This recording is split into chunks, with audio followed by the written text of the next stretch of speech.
ప్రతి quiet and beautiful home వెనుక ఒక women time, energy and love దాగి ఉంటుంది.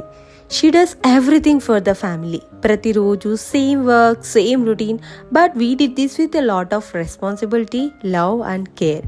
కానీ ఒక్కొక్కసారి ఫిజికల్గా, మెంటల్గా స్ట్రెయిన్ అయిపోయి all we need is to take a break. కానీ ఎవరో ఏదో అనుకుంటారని అలా చేయలేము, బ్రేక్ తీసుకోలేకపోతాం. బట్ రిమెంబర్, మీరు హౌస్ వైఫ్ అన్నా అవ్వచ్చు, వర్కింగ్ ఉమెన్ అన్నా అవ్వచ్చు, we are the back bone of the family. And break తీసుకోవడంలో తప్పేమీ లేదు. We all deserve a break because మనం humans, not a robot. Break తీసుకోవడానికి ఎంత టైం సరిపోతుంది? Like 15 minutes, half an hour, 1 hour or full day? Exactly 1 year back, I am fully messed up with health issues and some bad situations. ఆ టైంలో నేను ఒక coat చదివాను. It changed my whole thinking. ఒకవేళ మీరు కూడా ఇదే సిచ్యువేషన్లో ఉంటే this video is helpful for you. And welcome to my channel Teju's time line.